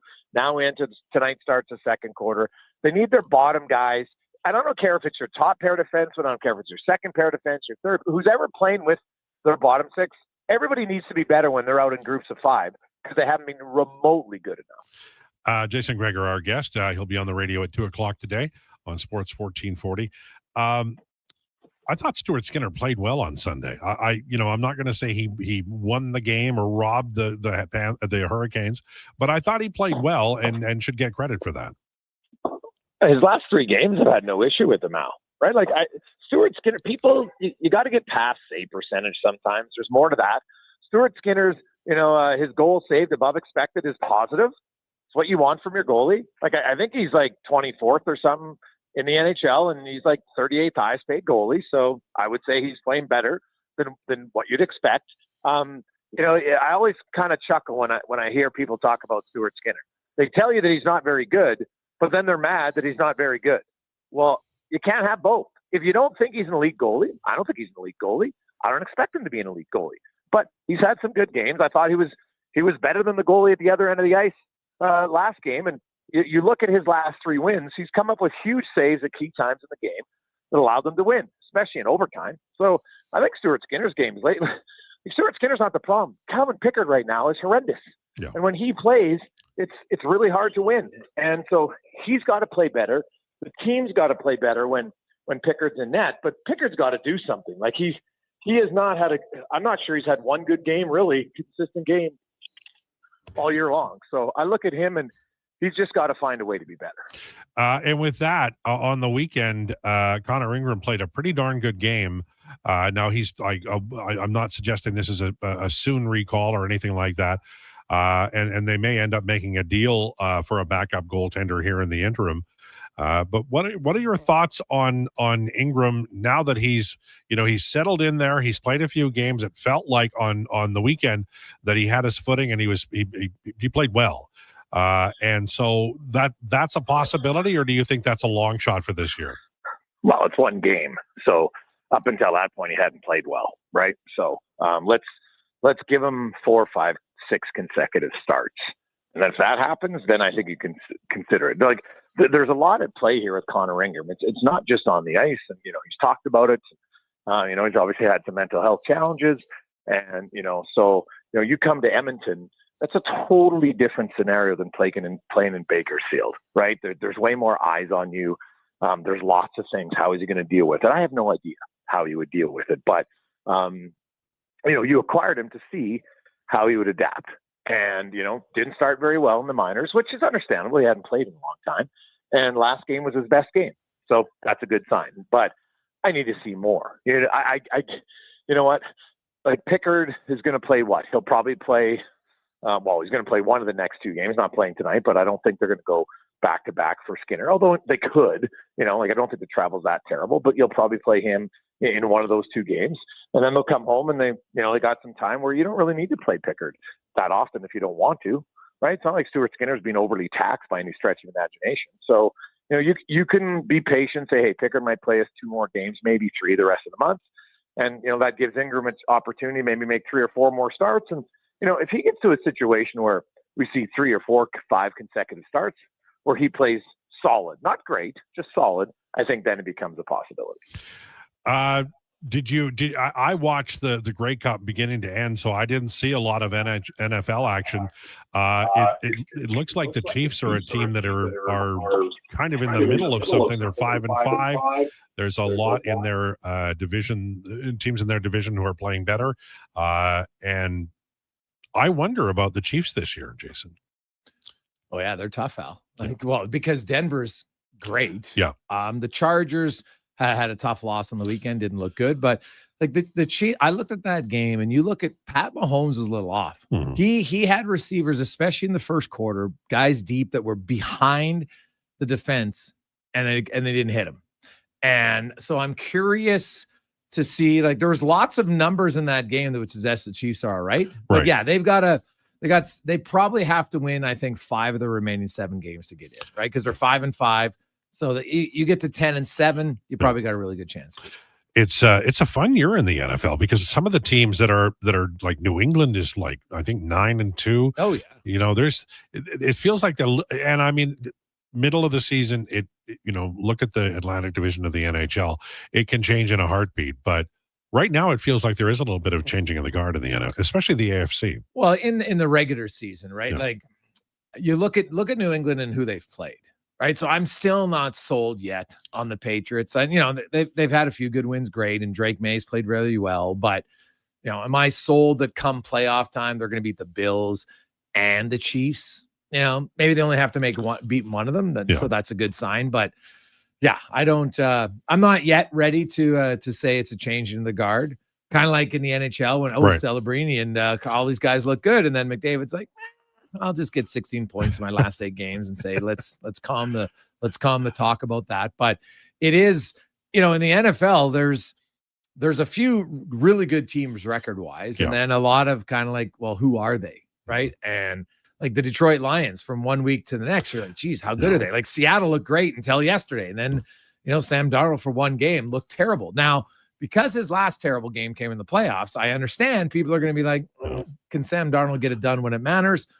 We shall see. But there is it's kind of wide open. Like, what about the Packers? Are the Packers any good? The freaking Chicago Bears are now leading their division, man. The Chicago Bears. I know, it's crazy. I love it. And my Eagles are like 8-2, and they don't offensively, they don't look impressive. Like they win 14-9. Great defense. Yeah. But in the playoffs, you go down by 14, you need a touchdown.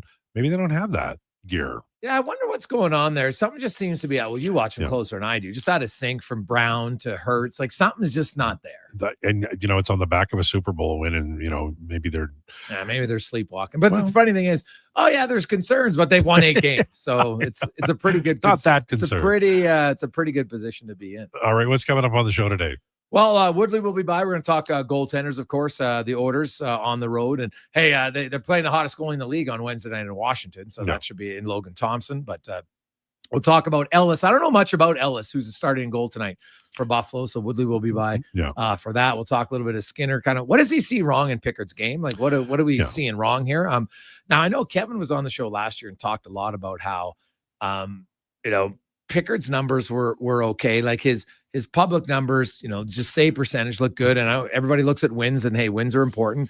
But he felt that, he had one of the best defensive teams in front of him. And I know a lot of people, they like him better. Oh, really? So did they suddenly fall where they hate Pickard over the summer? Because he's got one of the worst environments ever in front of him. It's gone from, and that really symbolizes the Oilers season now, peaks and valleys. So we'll talk that. We'll obviously recap the celebration. Saskatchewan, the Riders, a big win. I'm actually surprised, like, you're not even that hungover today, Al. So that's it's good for you and Declan, although I don't see Declan in studio. Well, he's trying to carve. He's drinking. He's drinking one of those plant-based, power shake things that he has that tastes like a toilet, but he likes it. So that's exactly right. I'm sure he's got a green one today, mixed in with spinach and avocado and some guacamole, cucumber leaves. So he's like, oh, this is great. Maybe some watermelon rinds in there, probably. For sure. Final one. We were talking with Joe Yurden from Bleacher Report last segment, and I asked him about Alex Tuck, and he said, well, he wants to sign there, but he's 30. He's got a great opportunity. That's a player who might be available at the deadline and certainly would be an interesting pickup should the Oilers have interest. Wow. You look at it with the Adrian Kempe contract. Like, free agency is not very deep at all, which is fine. I've always argued that free agency isn't the play, but with so much cap space now, teams, they can afford all their guys if they want to keep them, right? The guys they want to keep. And then, the middle and the bottom guys just take what's ever left over. And if Tuck, like, he's going to have to make a decision to say, okay, here we are. They're in the basement again. Not terribly, but they're in the basement again. They're in last. They just got Rasmus Dahlin back. He played 27 minutes. It was great for them in that overtime. Come from behind win. They're down 4-1 late in the second. They storm back and win. So good for them. But like, if all of a sudden he gets to the end of February and they're in last place again, and I get that you like a situation, but how much do you like it if it's like, well, we're never going to be successful? Because I firmly believe their general manager doesn't have a plan. He's been there 6 years now. They had this, his second year was good, and now they've just gone back. They're actually worse off than they were before he came. So what's the direction there? And let's say Tuck decides to sign, and then in the summer, Tage Thompson's like, I want out, and Rasmus Dahlin says, now Dahlin's probably different now. I think he'll be incredibly loyal because how the organization's treated him and his fiance and helped her, basically saved their life. I could see why he'd say, I don't care how many years we lose, I'm staying here because they did something that's bigger than hockey to me. So maybe that's what they got going for them, but like, they're the same team now. No, it's frustrating. Like, I'm not a Buffalo Sabres fan, but it's frustrating to watch and know that I know fans of the Buffalo Sabres. And man, it's been, last time they made the playoffs, I think it was like 14 years ago. Yeah, the funny thing is the Oilers have only won there once in the last 5. Like, I think they've only won there twice in the last 9 or 10 years in Buffalo. So it's a place for whatever. And it's Monday nights, Al. The Oilers suck on Monday. They do. But, it's like the old Sunday afternoon. This could be their first back-to-back Monday wins in a long time. There you go. Look forward to the show. Thanks, man. Have a good one. All right. Declinations next. He's out there and he's drinking water like crazy. He's ready. On the way. Declinations with Declan Krueger. Lowdown with Lowetide on Excavators, Sports loaders, lifts, compaction equipment, and more. Find the XCMG construction equipment you need. Available for rental or sale at Japa Machinery Group. Japa, helping build Alberta from the ground up for 50 years. Visit japamachinery.com. Whether you're a craft beer connoisseur or more of a wine aficionado, There's always something new to discover at Sherbrooke Liquor, a unique, family-owned, independent liquor store. The selection? Incredible. The non-alcohol section is also very impressive. Sherbrooke Liquor, expert, knowledgeable staff with a passion for unique finds. More than just a liquor store, we're a community. Alberta's best, the one and only Sherbrooke Liquor. Wine, spirits, and oodles of beer. Visit SherbrookeLiquor.com. I'm Colin Livingston, president of Cantork. Since 2016, we've been at the forefront of hydraulic torque wrenches in Canada. I'm delighted to share our latest venture, in-house production for quicker turnaround, superior quality, and heightened versatility. Experience excellence at Cantork.com. Your all-access pass to the world of sports is Edmonton's only sports radio station. From pre- and post-game hockey shows to in-depth analysis from your favorite commentators, the action never stops on Sports 1440. Diablo Boots sells only Canadian-made work and biker boots made by Canada West. No American or boots made in China, so no tariffs. All of Diablo's boots have replaceable soles and heels for longer life. Sizes 6 to 14 Triple E. Buy quality, buy Canadian. And support Canada West and Diablo, the two best names in the boot business. So save on boots by Save On Foods. That's Diablo Boots, 3340 Gateway Boulevard on the east side of Save On Foods. Buy Canadian. They're terrific. Get Black Friday prices now at The Brick. Skip the line and save big. It's 65% off genuine leather and reclining sofas when you buy the matching love seat or chair. Plus, get up to 25% off bedroom and dining furniture. And buy more, save more. Get up to an extra $1,000 off select major kitchen appliances. Mattresses are up to 40% off, and with every mattress purchase, you're entered for a chance to win a cruise. Some exclusions apply. See in store for details. The Brick, saving you more. A huge thank you for making Sports 1440 the most listened to sports radio station in Edmonton. From Gregor to Carius to Lowetide, we've got in-depth analysis on all your favorite sports. We are Sports 1440. To a family in need fills everyone's hearts with joy. Be part of the Holiday Hamper program. Adopt a local family and see the difference your groceries and gifts make firsthand. Sign up today at holidayhamper.ca.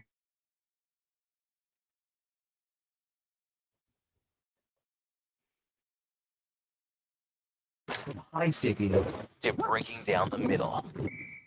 Here's the Lowdown with Lowetide on Sports 1440. Presented by Wolf GMC Buick. We're making it easy. WolfGMCBuick.com.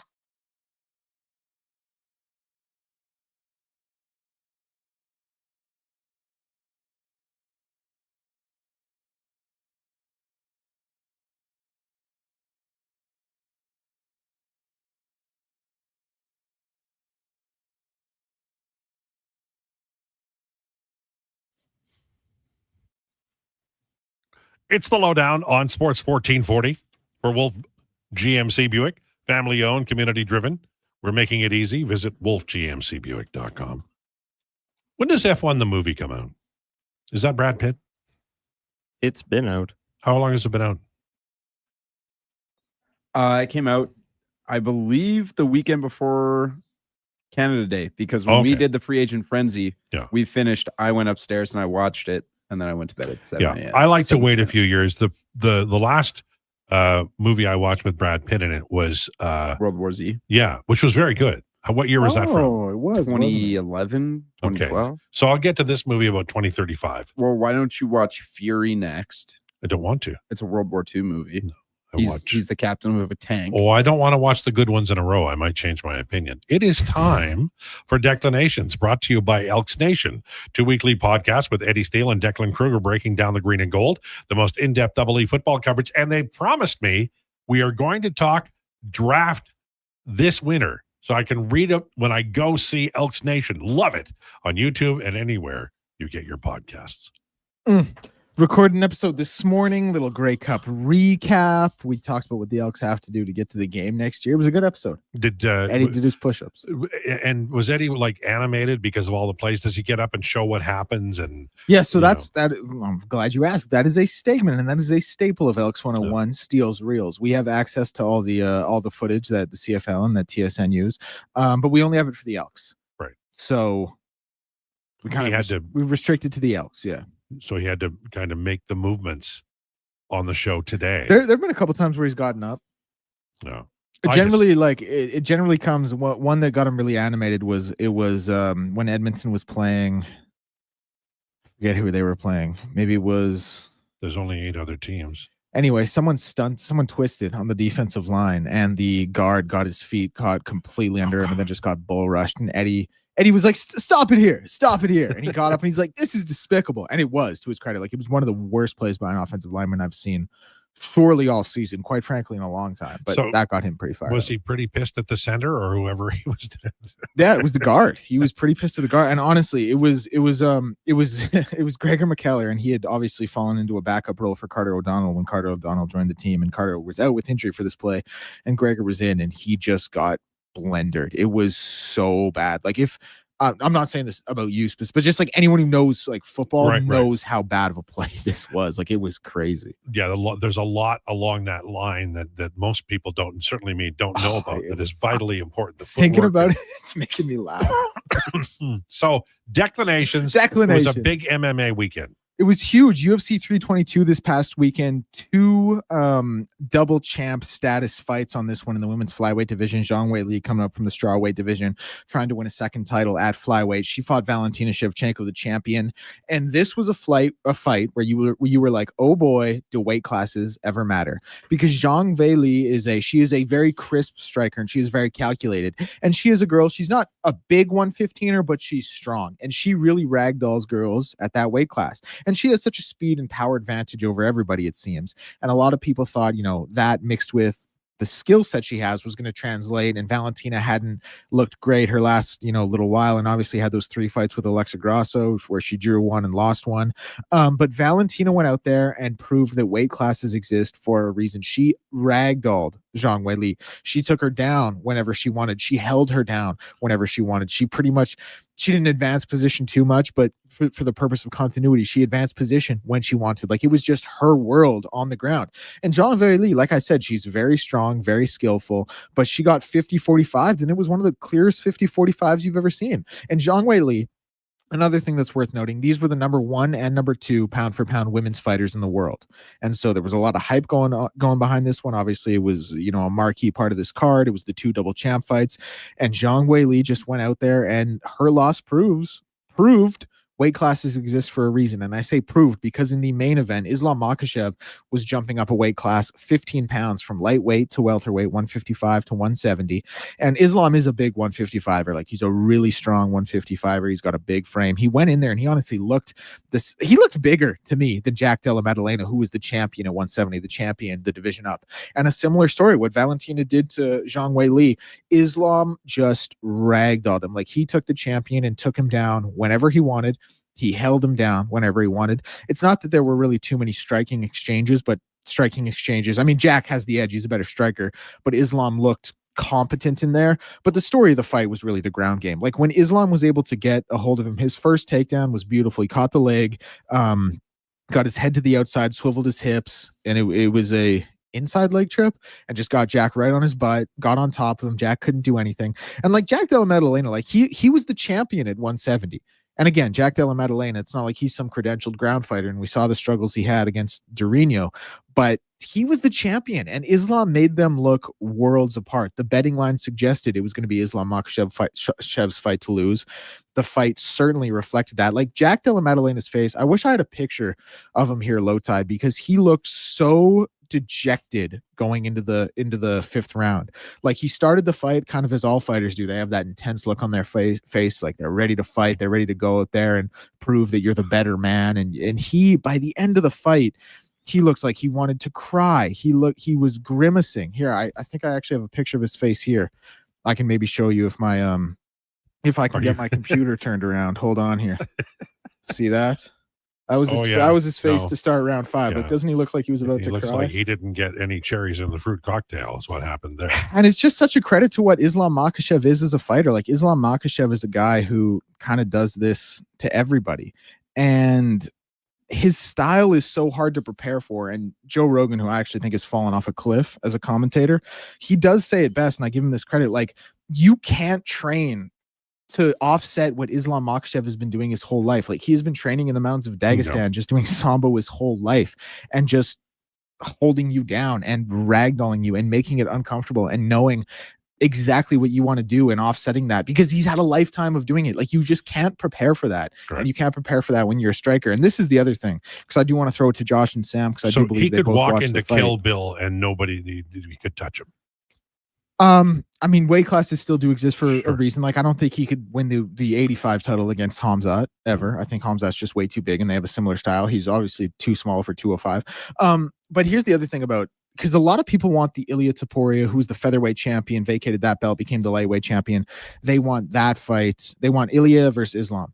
And I honestly think, like, with all respect to Ilia, who I think is one of the best pound for pound fighters in the world and has so much crack and so much power and is really well rounded, and obviously has maybe has the most pound for pound power in his hands. I just think Islam massacres him. Like, I don't think Ilia, like, Jack Della Maddalena was a bona fide certified champion at 170, and Islam went in there and took him down whenever he wanted, held him down whenever he wanted. Like, Ilia, who is a great fighter, and Ilia is undefeated, and he's going to go down as one of the best to ever do it. But, like, I don't know. I watched this guy get taken down by Bryce Mitchell. No disrespect to Bryce Mitchell, who's another good fighter as well. And obviously Ilya's evolved since then. But I just look at what Islam does to people, and I think Islam goes out there, and I just think he would ragdoll him. But like I said, I know Josh and Sam watched the fights. Josh kind of had a take about it. We were texting back and forth. I want to get their takes as well, naturally. Sam, you can lead it off for sure. Well, one thing too, like, even when they were both standing, it was crazy. And even the commentators said this. It's like, one of the reasons why Islam was so dominant as well is because when they were standing, he would just constantly give those calf kicks to his dominant leg. And what that ended up doing is that when they were on the ground grappling, he physically did not have the strength in that leg to be able to use it to momentum him off to try and get out of that. And so it was just easy for Islam to get on top and get in those positions. He did do very well in preventing him from getting that other arm around a lot of the time. Like, there were so many, like, attempts to get a submission going, but he just couldn't get that lock in for long enough to do anything with it. Yeah, well, I'm glad you guys had fun. I did not. I've tried very hard over the last 2 years to, like, really get into UFC, because I have a lot of friends that are really into it. And, like, I remember watching Sugar Sean O'Malley in his fight back in May or so, and I had some fun watching that.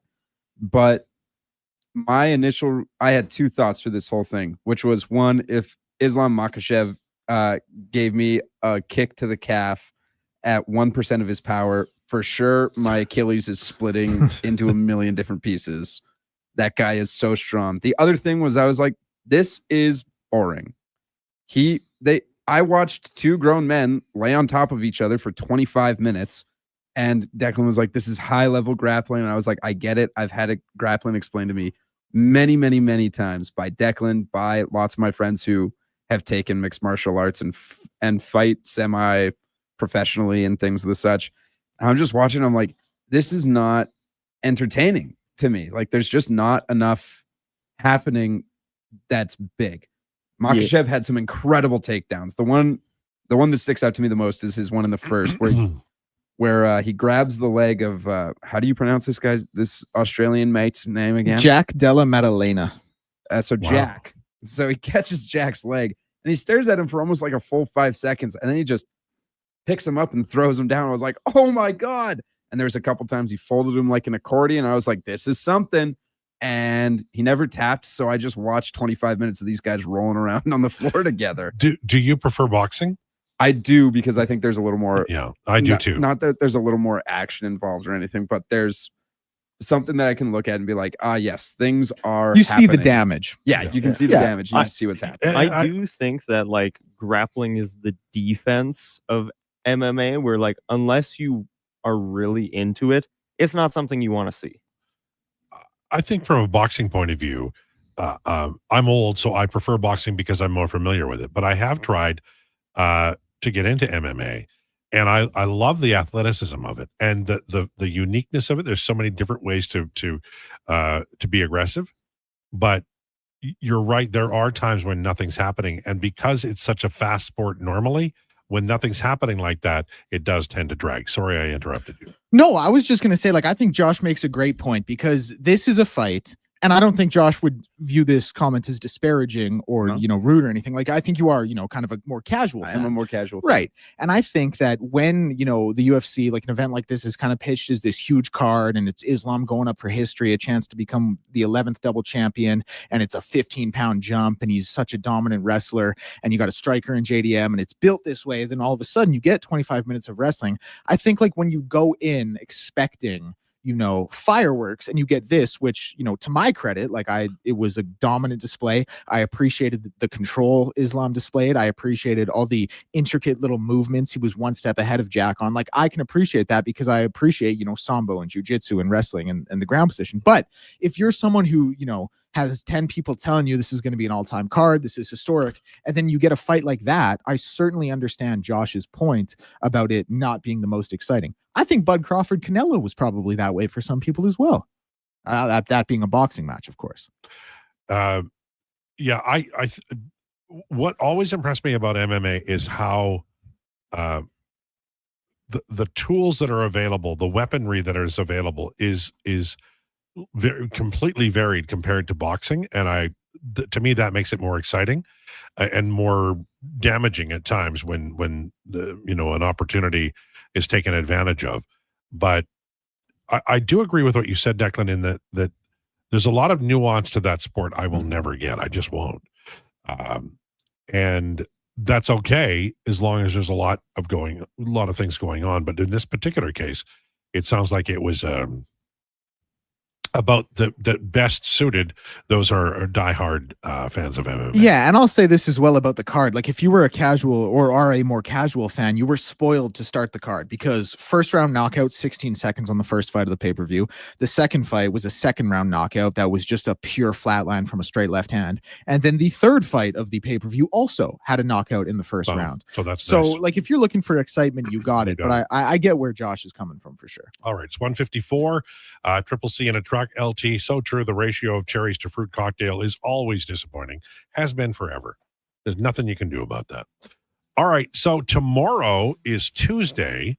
That means we have Daniel Nugent-Bowman. What's your declinations on? Going to be Hi, my name is, and I want to shout out Will Hergott. He already sent one in. Okay, are we going to use it? I'm going to use it, yeah. What's it about? I don't know yet, actually. I jumped the gun. He said he wants to send one. He hasn't actually sent one in yet. Yeah, we'll get to it. All right. And with that confusing conversation, we bid you adieu and tell you Jason Gregor is on the way. Please enjoy your day. This is a Sports 1440 update.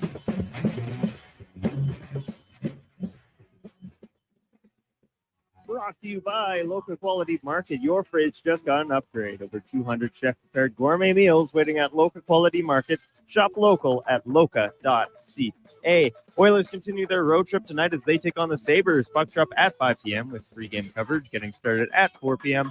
5 other games around the league as the Canucks face off with the Panthers. Kings go head-to-head with the Capitals. Blue Jackets host the Canadiens, and the Mammoths and Ducks square off in Anaheim.